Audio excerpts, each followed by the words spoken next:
brusque. J'espère que vous allez bien. Donc, comme vous le savez, on est dans une série sur l'Évangile de Matthieu. Vous pouvez déjà tourner avec moi au chapitre 2, qu'on va couvrir ensemble pendant la prédication. Et avant qu'on s'y plonge, je veux simplement nous avertir d'un danger qui peut nous guetter. Vous savez, quand on connaît bien un texte, on connaît bien une histoire, ça peut devenir tellement familier que finalement, quand on se replonge dedans, on n'est plus attentif aux détails et aux implications. Je vous donne un exemple aujourd'hui très concret. On va voir les mages qui viennent pour accueillir le roi des Juifs. Et vous savez, on a souvent en tête, à cause de la crèche et de la tradition chrétienne, que c'est des rois mages et qu'il y en a 3. Right? Eh bien, il y a nulle part dans le texte que c'est marqué qu'il y en a 3. Et ce n'est pas marqué que c'est des rois mages, mais des mages. Alors, pourquoi c'est comme ça? Bien, il y a 3 cadeaux. Et c'est des cadeaux royaux. On va voir l'or, l'encens, etc. Donc, ça peut faire porter vers ça, mais ce n'est pas marqué dans le texte qu'il y a 3 personnages. Il y en a 5, il y en a 10, on ne sait pas. Mais ce n'est pas marqué que c'est 3, il y en a peut-être 3. Et donc, je donne un exemple banal comme ça. Mais vous voyez qu'on va relire ce passage-là, le chapitre 2, en lisant notre Bible, puis on voit dans notre tête qu'il y en a 3. Sans porter attention, c'est-tu vraiment ça? Alors, je vous propose que d'autres détails pas mal plus importants que si on ne porte pas attention, on ne les verra pas bien et on ne verra pas non plus les implications. Et donc, je vous invite à pas venir avec vos lunettes habituelles au texte que vous savez déjà, mais de laisser le Seigneur vous parler pour avoir une vue nouvelle de ce passage, de cette histoire, et de pouvoir laisser faire dans votre vie ce que la parole de Dieu devrait faire, c'est-à-dire vous conduire à l'adoration et à l'obéissance. Mais avant de se plonger dans le texte, je dois faire, même si Matthieu a très bien fait une introduction, une petite introduction au royaume. Parce que Matthieu rappelle que c'est vraiment l'Évangile qui va nous pointer vers le royaume de Dieu et ce Jésus qui vient comme le roi de ce royaume. Vous savez, c'est le premier livre du Nouveau Testament, mais ça ne commence pas à zéro. Hein? Il y a tout l'Ancien Testament avant.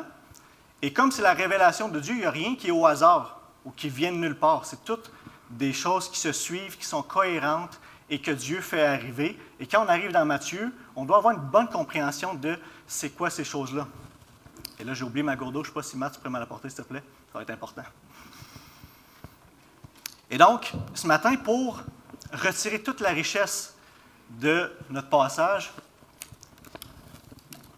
on va devoir bien comprendre d'où vient le royaume de Dieu.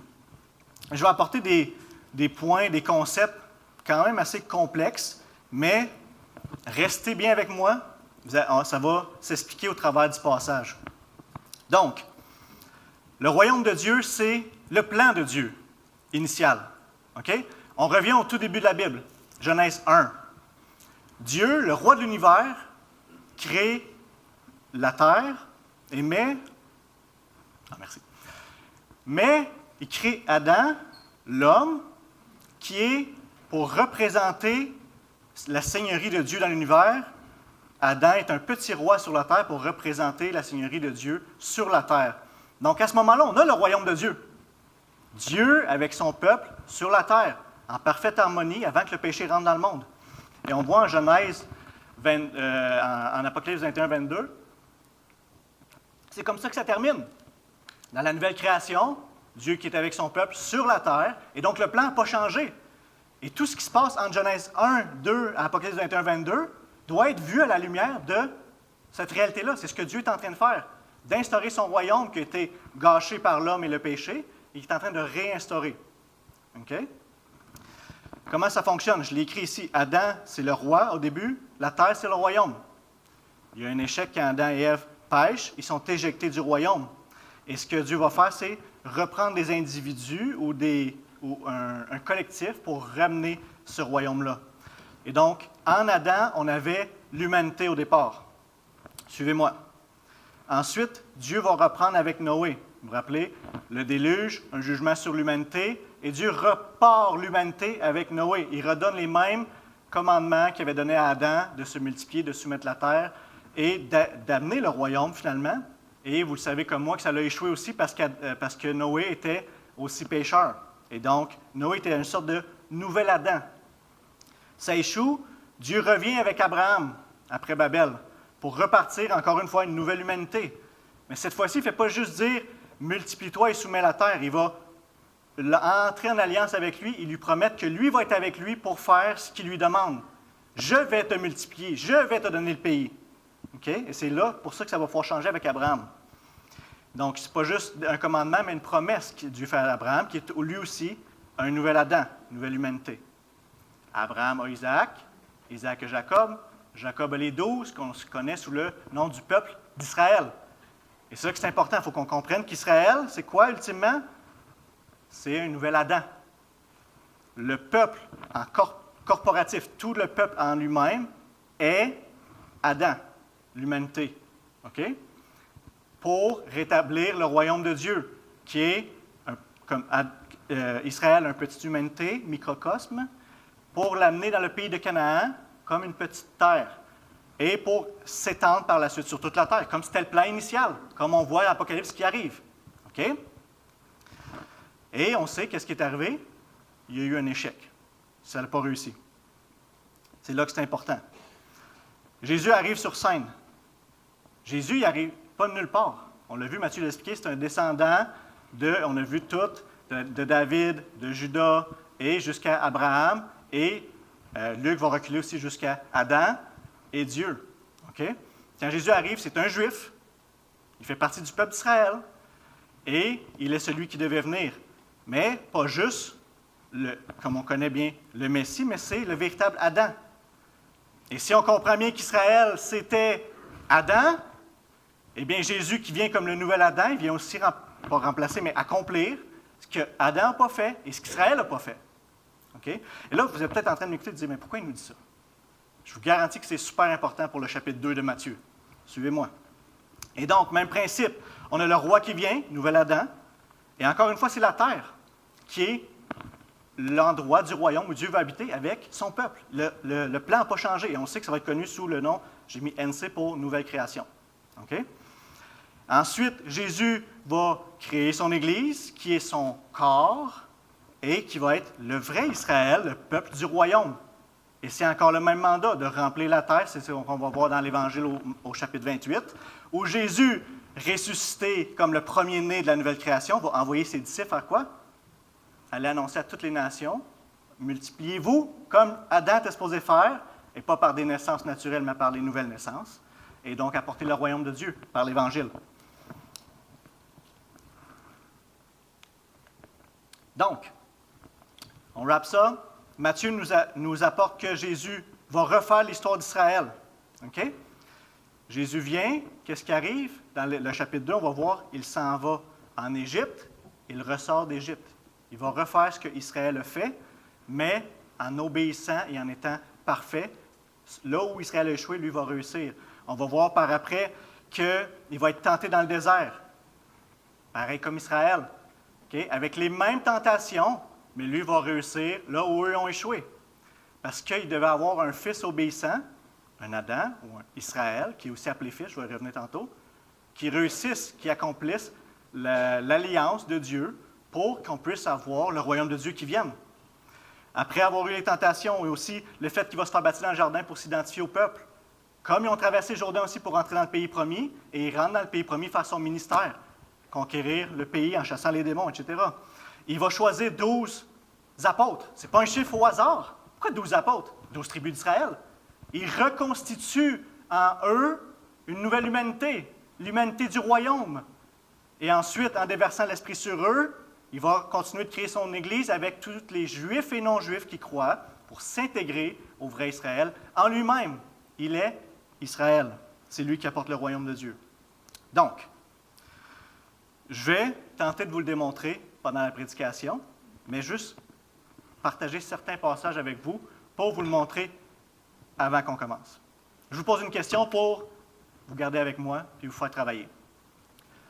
Quand on cite aux gens le serviteur souffrant d'Ésaïe 53, celui qui est mort à notre place, qui a porté nos souffrances, qui a porté nos meurtrissures, on parle de qui? De Jésus. Là, vous êtes fait parce que vous avez répondu Jésus, puis pas revenir en arrière. OK. Serviteur souffrant, on ne parle pas juste de lui dans Ésaïe 53, il y a d'autres passages qu'on parle de lui. Et en Isaïe 49, on parle de ce serviteur-là. Et il dit, il m'a dit, tu es mon serviteur Israël. Le serviteur souffrant, là, c'est Israël. Mais là, est-ce qu'on parle du peuple? Parce que c'est difficile quand on va voir le serviteur, ça semble être un individu, c'est le peuple aussi. Israël, comme corporatif, le peuple devait accomplir parfaitement. Il était le serviteur de Dieu, mais il a échoué.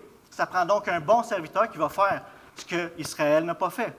Regardez au verset 6. Est-ce que ça peut être le peuple ou est-ce que ça peut être peut-être aussi le reste?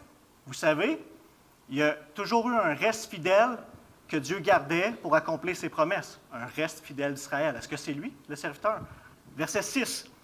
C'est trop peu que tu sois mon serviteur pour relever les tribus de Jacob, c'est-à-dire l'entièreté d'Israël, donc ce n'est pas le peuple, il est distinct du peuple, et pour ramener les restes d'Israël. Donc c'est lui qui va être utilisé pour ramener le peuple, l'entièreté, qui est attribué à le reste d'Israël. Donc il est distinct du reste, c'est un individu. Et regardez ce qu'il dit de lui.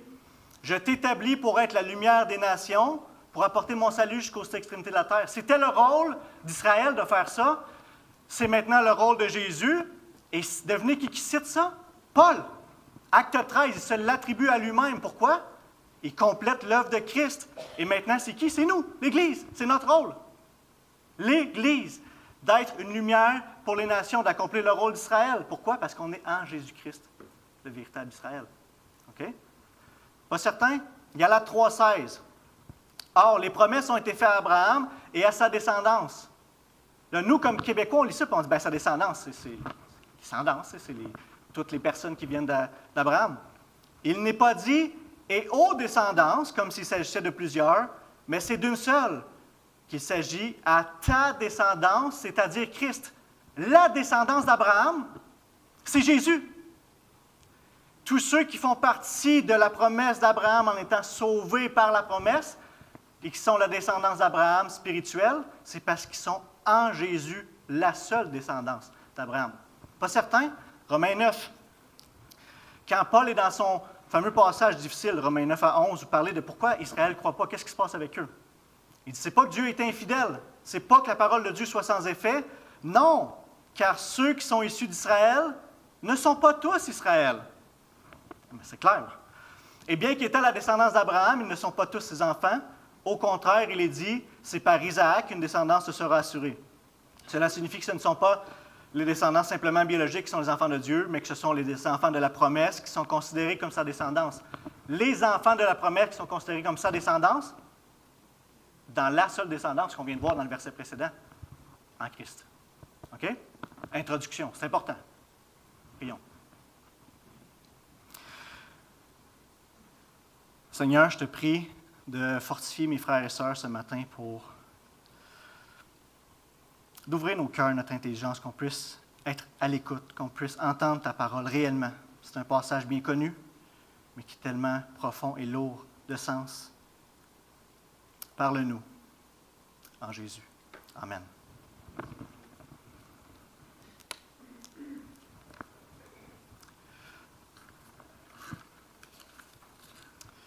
La prédication va suivre la structure du texte en 2 points.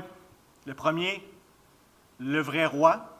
Donc, on va voir Jésus est le vrai roi. Et le deuxième point va être le vrai fils. On va voir que Jésus, c'est le vrai fils, versets 13 à 23. Et bien que ce soit mes 2 points principaux, il faut garder quand même, soyez alerte à la providence de Dieu qui va être présente tout au long de notre texte. Et j'ai séparé en 2 portions, mais je ne vais pas lire de 1 à 12, je vais lire tranquillement quelques versets, puis je vais exposer au fur et à mesure parce que c'est en lien avec le temps. Donc, chapitre 2, versets 1 à 12, premier point, le vrai roi. Jésus naquit à Bethléem en Judée, à l'époque du roi Hérode. Or, les mages des mages, venus d'Orient, arrivèrent à Jérusalem et dirent, « Où est le roi des Juifs qui vient de naître? En effet, nous avons vu son étoile en Orient, et nous sommes venus pour l'adorer. » Quand le roi Hérode apprit cela, il fut troublé, et tout Jérusalem avec lui. Donc, vous voyez, c'est simplement marqué des mages, ce n'est pas marqué qu'il y en a 3, ce n'est pas marqué des rois mages. Alors, on porte attention aux détails. Ensuite, ils viennent à Jérusalem. C'est normal, c'est la capitale. Ils vont voir où est-ce qu'est le roi des Juifs. Notez bien, Où est le roi des Juifs? Pas celui qui est l'intendant du trône ou celui qui va devenir roi. Le roi actuel. Et pourtant, c'est techniquement Hérode qui est roi. C'est pour qu'il est surpris comme ça. Mais on sait qu'Hérode a été placé sur le peuple juif comme roi par l'empereur romain. Et donc, on a ici le contraste que Matthieu veut mettre dès le début. Les mages qui viennent de l'Orient, c'est quoi ça? C'est de Perse ou de Babylone. Ils sont des prêtres, des divinités de cet endroit-là. Ils sont des étudiants des étoiles, des astrologues, ils étudient l'astrologie. Puis, ils interprètent aussi les rêves. Donc, eux, qu'est-ce qu'ils ont? Ils ont vu une étoile. Comment ça se fait qu'eux qui sont à l'autre bout comme ça voient une étoile puis ils interprètent ça de même? On peut se poser la question comme lecteur. Nous, on croit par la foi que ça devait arriver comme ça et que Dieu conduit ces choses-là, c'est vrai. Mais comment ça, ils savent? Mais vous savez que le peuple d'Israël a été en exil dans 500 ou 600 ans à peu près avant la venue de Jésus et qu'ils ont été justement à Babylone et avec les Mèdes et les Perses. On peut penser à Daniel, par exemple, qui était un sage et qui a été haut placé dans le royaume de Babylone et qui a très probablement partagé les prophéties et les attentes messianiques qu'il avait avec les autres de ces pays-là. Et donc, il y a cette notion-là du Messie qui devait venir, et une en particulier qui est intéressante dans Nombre 24. C'est l'oracle de Balaam qui nous rapporte ça. C'est écrit au verset 17. « Je le vois, mais non pour maintenant, futur. Je le contemple, mais non de près. Un astre, c'est-à-dire une étoile, sort de Jacob. Un sceptre s'élève d'Israël. » Donc, du peuple d'Israël, il va sortir un roi. Il transperce les flancs de Moab et renverse tous les descendants de Seth. Donc, il abat ses ennemis. Il se rend maître d'Édom et se rend maître de Séir, de ses ennemis. Israël manifeste sa force. Celui qui sort de Jacob règne en souverain. Donc, il y avait ces attentes-là qu'eux avaient reçues certainement, qu'ils connaissaient. Ils savaient qu'en étudiant les étoiles, de voir cette étoile était associée au roi des Juifs. Et ils savaient que le roi des Juifs, c'était aussi le Messie. Et ils savaient que le Messie venait, la traduction de Messie, c'est de Christ, Christos, qui veut dire sauveur. Il n'est pas le sauveur simplement d'Israël, mais de toutes les nations, de toute la terre. Et alors, eux viennent, et, comme on lit dans le texte, et je vais y revenir, pour adorer le roi des Juifs. Petit détail important, c'est où ça, Babylone-Perse? C'est-tu un petit voyage tranquille qu'ils ont fait? C'est dépendamment où ils sont exactement, là, c'est à 900 km jusqu'à 2000 km de Jérusalem. Ils n'ont pas de voiture, là. Ils sont en chameau, ils sont en gang, ils marchent. Oui, ils sont en chameau. C'est un trajet d'environ 30 jours à 90 jours. 1 mois à 3 mois. Pour venir, avec les dépenses que ça implique, puis pour en retourner après. Ce n'est pas un petit détour pour eux. Verset 4.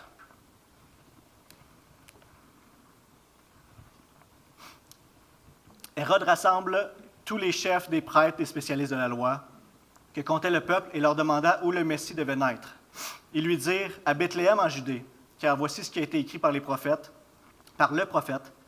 Et toi, Bethléem, terre de Juda, tu n'es certes pas la plus petite parmi les principales villes de Juda, car de toi sortira un chef qui prendra soin d'Israël, mon peuple. » Et donc ici, on ne le voit pas dans notre texte, mais Matthieu nous rapporte vraiment encore cette notion-là de la providence de Dieu, que Joseph était à Nazareth. Et à cause du recensement romain, tous les gens de l'Empire doivent retourner dans leur ville natale. Et comme Joseph est un descendant de David, il retourne à Bethléem, la ville de David, pour que s'accomplisse la prophétie qui devait naître à Bethléem. Et là, c'est un des points que je voulais vous montrer tantôt. Regardez bien, on sait que la citation là, c'est de Michée 5.1. Okay? Mais si on prend le temps d'aller voir Michée 5.1, ce que j'imagine qu'on ne fait pas trop souvent, regardez bien. Matthieu 2.6, c'est la citation que Matthieu fait. Est-ce que vous voyez la différence avec Matthieu 5.1? Ça commence similaire. Et toi, Bethléem, terre de Juda, Ephrata, donc c'est des similarités. Tu n'es certes pas la plus petite parmi les principales villes de Juda. Là, dans Michée, c'était un petit peu différent, mais il a changé ça pour dire « Tu es certainement importante, le roi sort de toi. » Jusque-là, ce n'est pas si pire. Mais regardez la fin. En Michée, c'est marqué sortira pour moi celui qui dominera sur Israël et dont l'origine remonte loin dans le passé à l'éternité. En Matthieu, on a quelque chose de différent. On n'a pas le choix de dire pourquoi. Qu'est-ce que Matthieu a fait là? C'est intentionnel. Il n'a pas choisi des versets au hasard ou modifiés à son gré. Là. Ils ne font pas ça, les auteurs du Nouveau Testament. Donc, deux choses. La première chose, c'est que quand Matthieu va citer des versets, il ne va jamais juste donner un verset pour qu'on comprenne juste ce qu'il a donné. Il va toujours englober d'une manière plus large dans le contexte quand on retourne voir qu'est-ce que ça implique. Des fois, ça va être quelques versets de plus. Des fois, c'est le chapitre. Des fois, c'est une section dans le livre. Et des fois, c'est le livre au complet qu'il faut bien comprendre pour bien saisir sa citation. Et ici, on voit d'où est-ce qu'il vient l'autre bout? 2 Samuel 5, 2. Dans le contexte ici, Saül venait de mourir et le peuple est prêt à reconnaître David comme roi.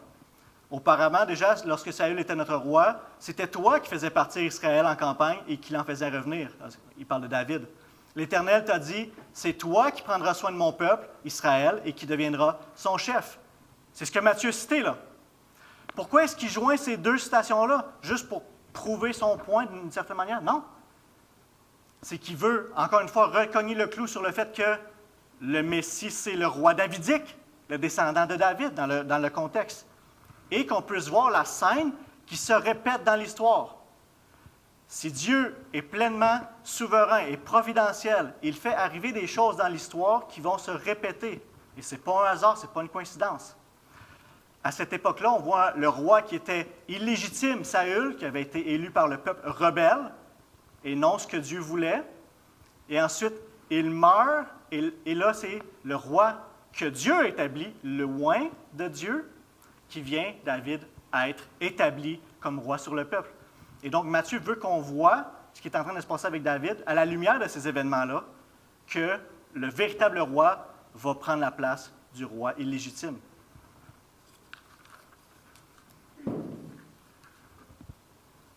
Verset 7 de notre texte en Matthieu 2. Alors Hérode fit appeler en secret les mages.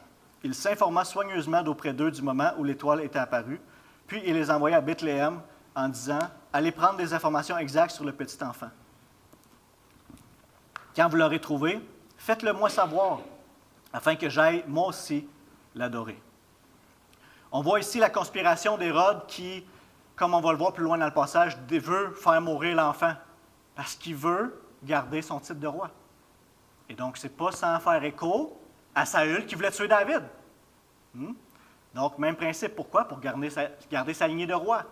Alors, celui qui est, on va dire, de manière charnelle, le roi, désire tuer le vrai roi de Dieu, et pourtant Dieu va l'établir comme le véritable roi qui vient de lui. C'est l'histoire qui se répète. Verset 9. Après avoir entendu le roi, ils partirent. L'étoile qu'ils avaient vue en Orient allait devant eux jusqu'au moment où, arrivée au-dessus de l'endroit où était le petit enfant, elle s'arrêta. Quand ils aperçurent l'étoile, ils furent remplis d'une très grande joie. Ils entrèrent dans la maison, virent le petit enfant avec Marie, sa mère, se prosternèrent et l'adorèrent. Ensuite, ils ouvrirent leur trésor et lui offrirent en cadeau de l'or, de l'encens et de la myrrhe. Puis, avertis dans un rêve de ne pas retourner vers Hérode, ils regagnèrent leur pays par un autre chemin. C'est incroyable ce qui se passe là. Est-ce qu'ils font juste se prosterner d'une manière comme on fait devant un homme noble, devant un roi? Première des choses, ils ne l'ont pas fait devant Hérode. Pourtant, c'est lui le roi en place. Deuxième des choses, ce n'est pas juste qu'ils se prosternent, mais ils adorent. Le mot est clair. C'est les mêmes mots exacts. Et c'est Matthieu qui écrit, et Matthieu sait qu'est-ce qu'il est en train d'écrire, et il sait c'est quoi les principes qu'il est en train de nous partager. Dans la tentation de Jésus au chapitre 4, quand Satan vient et tente Jésus, il va lui dire, chapitre 4, verset 9, « Je vais te donner tout cela, il parle des royaumes de la terre, si tu te prosternes pour m'adorer. » Même mot dans le langage original, c'est les mêmes mots qu'on a dans notre passage-là, de se prosterner et de s'adorer, que Satan demande à Jésus. Et Jésus va répondre quoi? « Retire-toi, Satan. » En effet, il est écrit, « C'est le Seigneur, ton Dieu, que tu adoreras, et c'est lui seul que tu serviras. » Matthieu est très au courant que ce que les mages sont en train de faire à ce bébé, c'est réservé exclusivement à Dieu. Et donc, ils se prosternent et ils adorent ce qu'on a vu au chapitre 1, Emmanuel. Ils n'ont pas fait un petit détour pour venir le voir. Ils savent c'est qui. Ils se prosternent et ils adorent. C'est orchestré par Dieu. Même principe pour les cadeaux qui sont symboliques et qui vont révéler l'identité de Jésus. Pourquoi ces 3 cadeaux-là? Bien, l'or, c'est un cadeau de royauté. C'est ce que Salomon recevait comme tribut par les autres nations qui avaient soumis. C'est ce que la reine de Séba lui a apporté. L'or, c'est pour le roi, le fait que Jésus est roi. L'encens, c'est réservé au sanctuaire. C'est un élément de culte réservé à la divinité. Et donc, ça représente le fait qu'il est Dieu. Et la myrrhe, c'est vraiment le plus étrange cadeau pour un bébé. Parce que ça sert à embaumer les morts. C'est un parfum funéraire. Alors, voyez-vous, c'est ça qu'il est en train de démontrer ici. Il est le roi, il est Dieu, mais il va le faire de quelle manière? En souffrant et en mourant sur la croix. Il est le roi. Et on ne peut pas être indifférent à sa royauté. On doit prendre position. Parce que le fait qu'il soit Emmanuel, oui, peut être une bonne nouvelle pour nous, mais c'est aussi à double tranchant. Rappelez-vous, Noé, comment il a été sauvé? Il a été sauvé au travers d'un jugement. Et il a été sauvé en entrant dans l'arche. Et donc, de la même manière, il y a un jugement qui vient, et ceux qui vont être sauvés, c'est ceux qui entrent en Jésus, dans son œuvre, par la foi.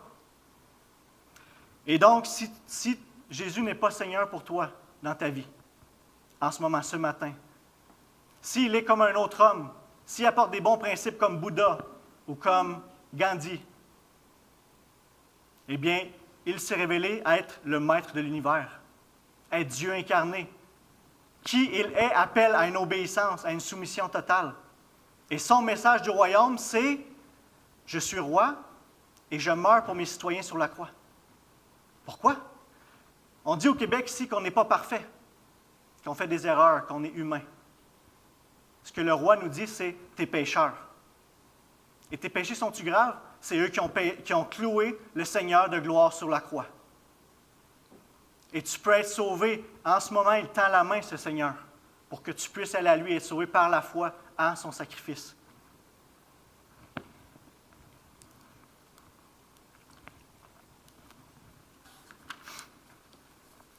Et si tu es déjà chrétien ce matin, si tu as donné ta vie à Jésus, s'il est ton Seigneur, il faut se rappeler les principes de qu'est-ce que ça implique. Parce que, oui, on est sauvé par la foi seule, mais la foi ne vient jamais seule. Le fait qu'il soit Seigneur, c'est qu'il demande une complète obéissance à sa direction sur nos vies. On va voir plus tard que Matthieu apporte ce qu'il appelle le coup du disciple. Et donc, on doit renoncer à nous-mêmes, qu'on doit porter notre croix, se charger de notre croix tous les jours. On ne vit plus pour nous-mêmes. Le fait de porter notre croix, c'est de mourir à ce monde, de ne plus rechercher les plaisirs de ce monde, de ne plus vivre pour autre chose que pour lui qui est mort et ressuscité pour nous, Jésus-Christ, notre Seigneur. Il nous appelle à l'aimer plus lui, c'est-à-dire le choisir, que notre père, que notre mère, que nos enfants, que notre femme, notre mari, que même notre propre vie. Il appelle à lui donner notre vie entière, à l'obéissance. Si on dit qu'il est Seigneur, où est notre obéissance? C'est ça le point. Donc, je vous appelle, frères et sœurs, je vous invite à examiner votre vie en ce moment. Quel aspect de votre vie qui n'est pas encore, vous n'avez pas encore complètement abandonné au roi? Laissé au pied de la croix, soumis à sa volonté à lui. Il y a tellement de domaines, que ce soit nos finances, peut-être notre désir de contrôler au niveau financier, de santé, dans le monde, qu'est-ce qui se passe en ce moment? De nos relations, nos paroles, la gestion de notre temps. Jésus demande tout.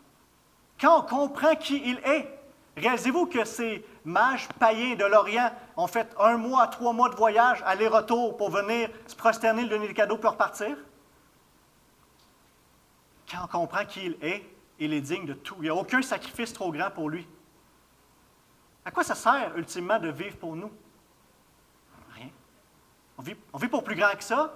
On est des citoyens du royaume et le royaume s'en vient. Il est déjà là, il est en train de s'établir et il s'en vient. Vivons pour le roi.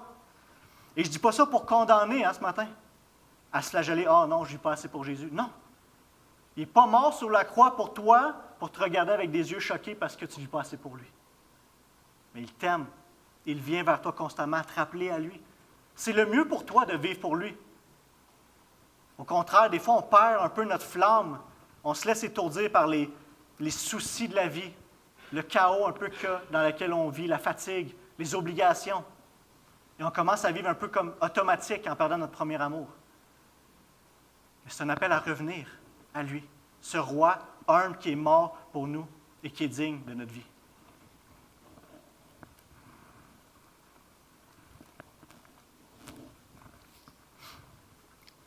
On passe maintenant au point numéro 2, le vrai Fils, qui est le verset 13 à 23.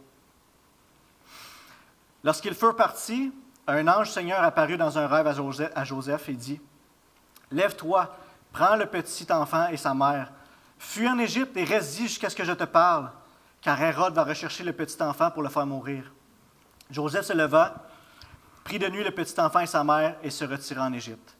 Il y resta jusqu'à la mort d'Hérode afin que s'accomplisse ce que le Seigneur avait annoncé par le prophète. « J'ai appelé mon fils à sortir d'Égypte. » Encore une fois, un beau clin d'œil de la providence de Dieu. Joseph et Marie sont une famille pauvre. On le voit en Luc, les sacrifices qu'ils offrent, une tourterelle, un pigeon, sont des sacrifices d'une famille pauvre. Ils vont pour accoucher, pas dans un hôtel glorieux, dans une simple crèche. Ce n'est pas une famille riche. Ils reçoivent des cadeaux qui vont leur permettre de pouvoir aller en Égypte et payer les dépenses du voyage, de rester là. Ça ne doit pas être facile aussi comme réfugié en Égypte. On ne sait pas pendant combien de temps, si ce n'est pas indiqué. Est-ce que c'est quelques mois, 1 an, 2 ans, de vivre dans un pays qui n'est pas le tien, loin de ta famille, loin de tes amis, loin de ta culture, loin de ta maison, ce n'est pas ton foyer. Donc, des fois, on ne sait pas toujours pour quelle raison. Puis imaginez, là, eux, ils savent que leur bébé, c'est Dieu incarné. S'il y en a bien qui pourraient se dire, « Hey, Dieu, prends soin de nous. » Ça peut-tu bien aller? Non, il y a un roi et son armée qui veut nous tuer, puis nous, on s'en va en réfugié en Égypte. Et les questions qui nous passent dans notre tête, pourquoi ça nous arrive? Vous en avez toutes en ce moment, je le sais, je vous connais. On vit toutes des choses difficiles. Et on réfléchit à cette question-là. Pourquoi ça m'arrive? La providence de Dieu, son soin, toutes choses contribuent au bien de ceux qui aiment Dieu. Et c'est vrai. Et Joseph devait se poser des questions à ce moment-là. Mais Dieu est en train de préserver la vie du petit Jésus pour qu'il puisse, à la fin, mourir sur la croix pour nous sauver. Pour que nous aussi, on puisse prendre le même chemin, des fois confus de la providence de Dieu, on ne sait pas pourquoi ça arrive, mais pour être sauvés, nous aussi aller dans la gloire et dans le royaume. Dieu est à l'œuvre. Il n'y a pas un moment où Dieu se détache de ta vie et qui dit « Je reviens, ce ne sera pas long, là, arrange-toi un peu, je reviens. » 100%, 24/7 dans ta vie en train de travailler tout ce qui se passe pour ton bien, de te transformer à l'image de Jésus, de prendre soin de toi, de te conduire à la gloire, constamment. Et ce n'est pas un point du texte qui ressort, mais certainement un principe important. Dieu demande à Joseph. Dieu parle à Joseph. Il ne parle pas à Marie à ce moment-là. Il demande au père. Tu es un père dans la salle? J'en vois quelques-uns. C'est nous qui avons, les pères, je me mets dans le bateau évidemment, on a la charge de la famille. La culture, la société peut nous dire plein d'autres affaires différentes. On n'est pas appelé à être passif ou à laisser la charge sur les épaules de notre femme.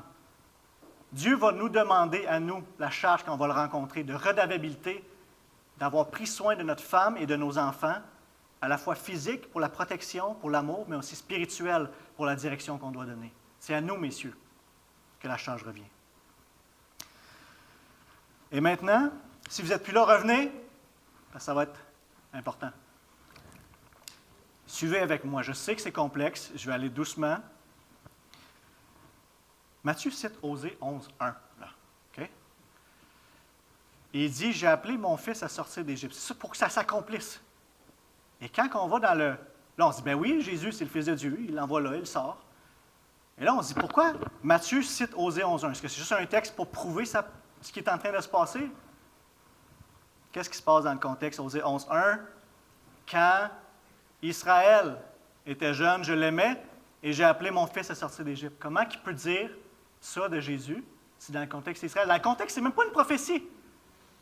C'est Dieu qui parle d'un événement passé. Il rappelle l'Égypte, quand que Dieu s'est formé un peuple en Égypte et qu'il l'a sorti. Ce n'est même pas une prophétie, c'est un événement. Ce que Matthieu est en train de faire, il faut bien comprendre, c'est qu'il va prendre tout le contexte du livre d'Osée, avec ce qui est en train de se passer avec Israël, et il va l'amener à la complétion dans le verset 1 du chapitre 11, le point le plus important, que Jésus est maintenant le Fils de Dieu. Mais je vais expliquer, ce n'est pas en lien avec sa divinité à ce moment-là. Okay? Suivez-moi. Contexte d'Osée, qui est un livre prophétique avant l'exil d'Israël vers la Syrie, qui est en train d'annoncer, parce qu'Israël a été infidèle, il va y avoir un exil. Il brise l'alliance. OK? Osée chapitre 1, versets 6 et 9. Osée a des enfants avec une femme, une prostituée, pour démontrer l'adultère du peuple. Et Dieu va lui dire, appelle le nom de l'enfant, Lo Ruhamah, okay? Qui veut dire, là, il l'explique, car je ne continuerai plus à avoir compassion de la communauté d'Israël, je ne lui pardonnerai plus. Donc le terme qu'il donne, ça veut dire, j'ai pas compassion. Au verset 9, il y a un autre enfant, et il dit, appelle-le Lo-Ami, qui veut dire, vous n'êtes pas mon peuple et moi je ne suis pas votre Dieu. Il est en train d'annoncer qu'il va avoir l'exil. Plus de compassion, vous n'êtes plus mon peuple. Okay? C'est dramatique, ça s'en vient. Mais tout de suite au chapitre 2, il annonce l'espoir. Cependant, les Israélites seront pareils de par leur nombre au sable de la mer, promesse d'Abraham. On ne peut pas le mesurer ni le compter. Au lieu de leur dire, vous n'êtes pas mon peuple, on leur dira, fils du Dieu vivant. Après qu'il y ait eu l'exil, que Dieu ait accompli ce qu'il doit accomplir envers Israël pour son infidélité, il va le ramener, il va être son Dieu, ils vont être son peuple, ils vont l'appeler fils du Dieu vivant. Verset 2, les Judéens et les Israélites, l'entièreté du peuple, se rassembleront et ils se donneront un chef unique et sortiront du pays. Chef unique, roi, Jésus, Messie, pour sortir du pays, Exode. Okay? Chapitre 2, un peu plus loin, versets 16 et 17, Dieu dit, c'est pourquoi je veux la séduire et la conduire au désert. Il rappelle un peu ce temps-là de l'Exode. Je parlerai à son cœur. Là, je lui donnerai ses vignes et je ferai de la vallée d'Achor une porte d'espérance. Là, elle chantera comme à l'époque de sa jeunesse, comme le jour où elle est sortie d'Égypte. Il rappelle ce moment-là pour dire, ça va réarriver. Je vais refaire ce que j'ai fait, mais d'une manière beaucoup plus grande. Un nouvel Exode. Okay, verset 25, je planterai l'eau Ruhamah, ça rappelle ce qu'il avait parlé au chapitre 1. Pour moi, dans le pays, j'aurai compassion d'elle. Au lieu de ne plus avoir compassion, il va avoir compassion. Je dirai à Lo-Ami, tu es mon peuple. Celui qui n'était pas mon peuple, je vais l'appeler mon peuple. Et lui, il va m'appeler mon Dieu. Vous êtes d'accord avec moi qu'on parle d'Israël ici? Okay? Je remets les passages qu'on avait dans le texte en Osée. Oups, c'est pas complet. Et on va voir dans Romains 9 et dans 1 Pierre 2 que c'est appliqué à l'Église. Pas un peu à Israël national, puis un peu à l'Église, comme si c'était deux entités distinctes, à l'Église. Romains 9, 24, encore dans son passage, où il est en train de dire qu'est-ce qui se passe avec Israël, le même contexte que tantôt. Il dit, il nous a appelés non seulement d'entre les Juifs, mais encore d'entre les non-Juifs. C'est aussi ce qu'il a dit dans le livre d'Osée. J'appellerai mon peuple celui qui n'est pas mon peuple, Lo Ruhamah, ou Lo-Ami. Et bien-aimé, celle qui n'était pas mon bien-aimé. Et là, on leur disait, vous n'êtes pas mon peuple, ils seront appelés fils du Dieu vivant. C'est exactement le verset que j'ai mis en haut. Okay? Et là, il est en train de dire, ça, c'est juif et non-juif par la foi en Jésus-Christ, chrétien, Église. Les deux. Pas juste dans le contexte qui était Israël, tout court. Okay? 1 Pierre 2, 9, encore plus flagrant. Vous, au contraire, écoutez bien, là, vous êtes un peuple choisi, Israël. C'est Israël le peuple choisi. Des prêtres royaux, Israël. C'est Israël, les prêtres royaux. Une nation sainte, Israël. Un peuple racheté, Israël. Pour proclamer les louanges de celui qui vous a appelé des ténèbres à sa merveilleuse lumière. Vous qui autrefois n'étiez pas un peuple, vous êtes maintenant le peuple de Dieu. Citation d'Osée. Vous qui n'avez pas obtenu compassion, vous avez maintenant obtenu compassion. Église, c'est nous. Okay? Comment est-ce qu'on peut être Israël? Rappelez-vous ce que je vous ai enseigné au début. Jésus, c'est Israël. En Jésus, on devient Israël par la foi. On s'en vient. Osée 6, 7, c'est quoi le rapport avec Adam? Adam a transgressé, Israël a transgressé, Israël est le nouvel Adam. Osée 6, 7, comme Adam, ils ont violé l'alliance. Il y avait une alliance d'œuvre avec Adam, Adam a échoué. Il devait avoir un fils obéissant, fils de Dieu, le humain roi pour amener le royaume. Si Adam avait obéi, là, il aurait amené le royaume de Dieu. Il devait avoir un fils obéissant un nouvel Adam, comme Paul nous enseigne en Romains 5, représentant tous sont morts en Adam, tous vivent en Jésus, représentant d'une nouvelle humanité. Et donc, Israël, la même chose qu'Adam, ont violé l'alliance, et donc, ils sont exilés comme Adam. Chapitre 8, 13. Maintenant, l'Éternel se souvient de leurs fautes. Rappelez-vous, Matthieu cite ce verset-là, et ça, c'est la théologie qui est derrière ce qu'il cite. Et il punira leurs péchés, ils retourneront en Égypte. L'Égypte est rendue un pattern de l'exil. Même si ce n'est plus en Égypte qu'ils vont en Assyrie ou à Babylone, c'est un pattern. Mais sachez une chose, Israël national ne sont pas retournés en Égypte. Est-ce quelqu'un qui retourne en Égypte? Jésus en Matthieu 2. Okay? Ils retourneront en Égypte. Jésus réaccomplit ce qu'Israël devait subir. Je vous explique. L'exil représente la mort spirituelle, séparée de Dieu. Je reprends les mêmes acteurs que tantôt. Adam, quand on lit nos histoires à nos enfants, là, qu'est-ce qui arrive quand il est éjecté du jardin? Mort spirituelle, séparé de Dieu. Okay? Quand Israël se fait éjecter de Canaan, mort spirituelle, séparé de Dieu. Quand Jésus vient, il doit subir ce qu'Israël devait subir. Quand il meurt sur la croix et qu'il subit l'enfer, c'est l'exil d'Israël, le vrai. Je répète, quand il meurt sur la croix, il subit la malédiction d'Israël. Il subit le vrai exil spirituel séparé de Dieu. Mon Dieu, pourquoi m'as-tu abandonné? Exil spirituel, mort, séparé de Dieu. Quand il ressuscite, exode, le vrai. Il sort de la mort, il vainc la mort. Exode spirituel, c'est la vie spirituelle, c'est la résurrection, c'est la nouvelle création. Jésus est le premier-né de la nouvelle création, premier être humain en qui tous ceux qui croient en lui sont inclus dans la nouvelle humanité, qui sont donc les citoyens des cieux du royaume. Okay? L'exil, c'est la mort spirituelle, l'exode, c'est la vie spirituelle. Jésus a accompli ça pour nous. En lui, par la foi, on se joint à la nouvelle humanité dans le royaume de Dieu. Et c'est la nouvelle création qu'on voit justement, première création, Genèse 1, 2, nouvelle création, Apocalypse 21, 22. On arrive à notre passage que Matthieu a cité. Quand Israël était jeune, je l'aimais, j'ai appelé mon fils à sortir d'Égypte. Dans le contexte, c'est Israël, le peuple d'une manière corporative est le Fils de Dieu. En Exode 4, verset 22, Dieu dit, tu annonceras au Pharaon, voici ce que dit l'Éternel, Israël est mon fils aîné. Une relation d'alliance avec le peuple corporatif comme fils de Dieu, parce qu'ils sont Adam.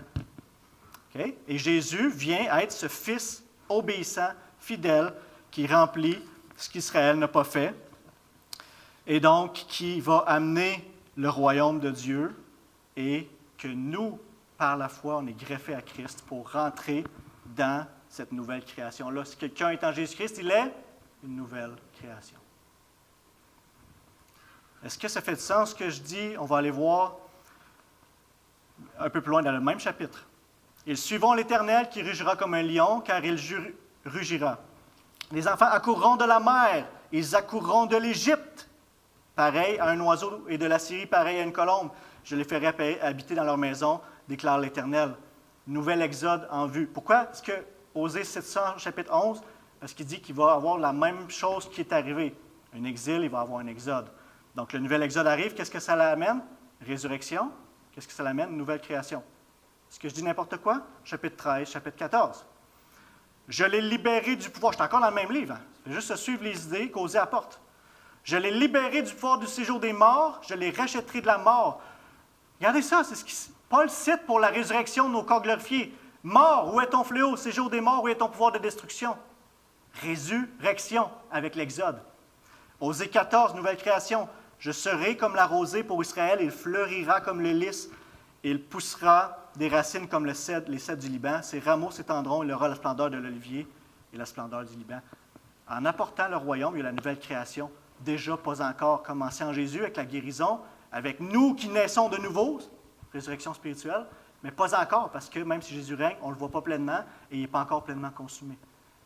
OK? Oups, je me dévance. J'espère que vous avez bien suivi. Tout ça pour expliquer que la citation doit être comprise dans son contexte. Et c'est ça que Matthieu est en train de faire quand il cite que « j'ai sorti mon fils d'Égypte ». Ce n'est pas juste qu'il voulait dire que Jésus, c'est le Fils de Dieu. Il l'avait déjà dit, il disait même Emmanuel juste avant. Ça voulait dire cette notion-là qu'il est maintenant le Fils de Dieu qui était Adam, Israël, Jésus, et que comme eux ont eu un exil-exode, Jésus va avoir la même chose. Et il le démontre très clairement dans son évangile. Verset 16. Quand Hérode vit que les mages l'avaient trompé, il se mit dans une grande colère. Il envoya tuer tous les enfants de 2 ans au-dessus qui étaient à Bethléem et dans tout son territoire, selon la date qu'il s'était fait préciser par les mages. Alors s'accomplit ce que le prophète Jérémie avait annoncé. On a entendu des cris à Rama, des pleurs et des grandes lamentations. C'est Rachel qui pleure ses enfants et n'a pas voulu être consolée parce qu'ils ne sont plus là. Donc encore une fois, pourquoi est-ce qu'il cite ça à ce moment-là? Et là, si vous avez déjà compris, commencé à comprendre la manière de faire de Matthieu, bien, on va aller voir dans le contexte. Dans le contexte, avant de lire même, je veux dire, on est dans une section de restauration d'Israël, 31 à 33. Okay? Et Dieu qui parle, c'est Dieu qui parle, qui dit ça, il est en train de dire ce qui s'est passé à l'époque, lorsqu'il y a eu le massacre des enfants d'Israël par Pharaon en Égypte, va se reproduire. Et donc, il est en exil, il est en train de se faire déporter dans Jérémie à Babylone. Il y a déjà des gens qui sont allés à la guerre qui sont morts, des Israélites. Il y a déjà des gens qui ont été apportés captifs. Il y a des gens qui meurent de faim. Et pourquoi on parle de Rachel? Mais Rachel, c'est la femme de Jacob, qui est Jacob, le père des 12, et donc d'Israël. Et donc, elle est figurativement la mère du peuple en entier. Et donc, ce qui s'est passé à cette époque-là est en train de se repasser. Mais de la même manière qu'il était en exil et qu'il y avait de la souffrance, il y avait un espoir parce que Dieu les a sortis du pays d'Égypte et il a fait alliance avec eux au mont Sinaï. Et dans le contexte de Jérémie, donc Jonathan le lit plus tôt qu'il y avait de l'espoir qu'ils vont revenir, donc il va y avoir un exode comme il y en a eu dans le passé. Et regardez bien, pas juste un exode comme l'autre fois, cette fois-ci. L'exode final, l'alliance nouvelle. Regardez, voici que les jours viennent, déclare l'Éternel, où je conclurai avec la communauté d'Israël et de la communauté de Juda une alliance nouvelle. Qui est-ce qui fait partie de l'alliance nouvelle? Vous ne suivez plus, là. Est-ce qu'on est dans l'alliance nouvelle? Oui? OK, on continue à lire. Elle ne sera pas comme l'alliance que j'ai conclue avec leurs ancêtres le jour où je les ai pris par la main pour les faire sortir d'Égypte. Eux, ils ont violé mon alliance, alors que moi, j'étais leur maître, déclare l'Éternel. Mais voici l'alliance que je ferai avec la communauté d'Israël. C'est avec la communauté d'Israël qu'il y a la nouvelle alliance. Si vous l'appliquez à vous, il faut se réfléchir à ça. Après ces jours-là, dans les derniers temps, Israël restauré ou quand que l'Exode et le Messie arrivent. Déclare l'Éternel, je mettrai ma loi à l'intérieur d'eux, etc. Je ne me souviendrai plus de leurs péchés. OK? Et donc, la citation de Matthieu prend tout son sens dans le contexte plus large de la section où il est rendu et dans un pattern qui se répète, mais pas comme avant. Maintenant, c'est l'Exode par le sang de Jésus et donc la nouvelle alliance, comme il y avait eu à Sinaï, mais par le sang de Jésus pour l'Église. Verset 19. Après la mort d'Hérode, un ange Seigneur apparut dans un rêve à Joseph en Égypte. Il dit, lève-toi, prends le petit enfant et sa mère, va dans le pays d'Israël, car ceux qui en voulaient la vie du petit enfant sont morts. Joseph se leva, prit le petit enfant et sa mère, et alla dans le pays d'Israël. Cependant, quand il apprit qu'Archélaüs régnait sur la Judée à la place de son père, il eut peur de s'y rendre. Averti dans un rêve, il se retira dans le territoire de la Galilée, et il vint habiter dans une ville appelée Nazareth, afin que s'accomplisse ce que les prophètes avaient annoncé. Il sera appelé Nazaréen.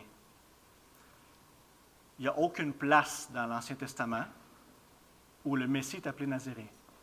Okay? Donc, soit on dit « Ah », puis on continue au chapitre 3, ou on essaie de comprendre pourquoi. Matthieu ne dit pas « comme a dit le prophète », comme il a dit les autres fois d'avant. Il dit comme on dit « les prophètes ». Et là, ce qu'il est en train de faire, c'est de simplement prendre un concept général que les prophètes ont parlé, que le Messie allait être un peu méprisé, qu'elle allait avoir l'air de rien, rien de spécial, parce qu'il lie ça avec la notion d'avoir grandi à Nazareth. Comme Nazareth est une ville obscure et sans valeur. C'est ce qu'on voit d'ailleurs dès le premier chapitre de l'Évangile de Jean, quand Philippe va dire à Nathanaël, « Nous avons trouvé celui que Moïse a décrit dans la loi et dont les prophètes ont parlé, Jésus de Nazareth. » Jésus s'est fait appeler Jésus de Nazareth pendant son ministère, parce qu'il a grandi là. fils de Joseph. Nathanaël lui dit, « Peut-il sortir quelque chose de bon de Nazareth? » C'est vraiment avec mépris. Là. Nazareth, quoi tu parles? C'était associé à... S'en fout, on ne sait pas c'est quoi.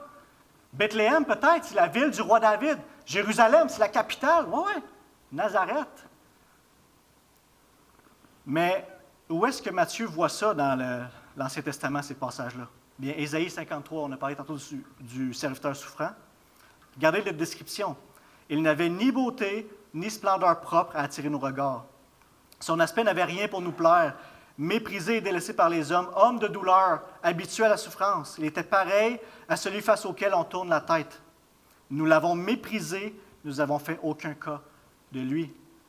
Et le psaume 22 renchérit, qui est le psaume messianique que Jésus cite quand il va mourir. Ils ont partagé ses vêtements, ils ont cloué ses pieds, ses mains. Quand il va dire « Mon Dieu, pourquoi tu m'as abandonné ?» C'est ce verset-là qu'il cite. Et au verset 7, il dit « Mais moi, je suis un ver et non un homme. La honte de l'humanité, celui que le peuple méprise. Tous ceux qui me voient se moquent de moi. Ils ricanent, ils hochent la tête. » Donc, Matthieu voyait ça, qu'elle allait être méprisée. Jésus n'avait pas l'air du Messie.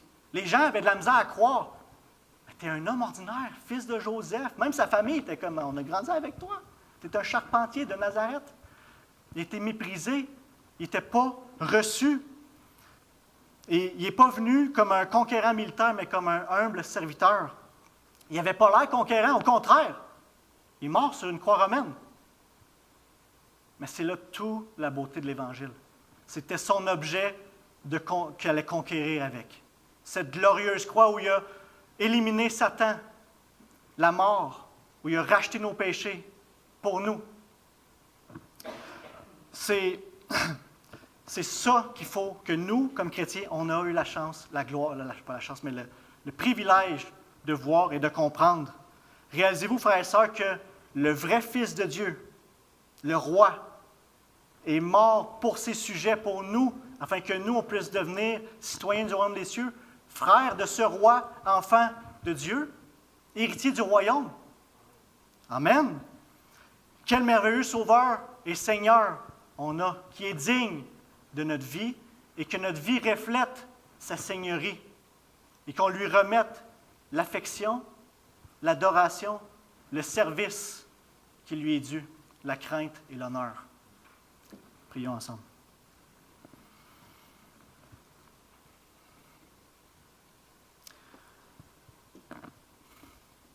Seigneur Jésus, on veut implorer ton aide. Parce qu'on reconnaît tous que tu es notre Seigneur. Tu es digne. Mais notre cœur est partagé d'affection et d'allégeance constamment. Viens faire cette œuvre dans notre vie. Faire plier le genou et t'abandonner tout. Comme toi, tu as tout laissé pour nous.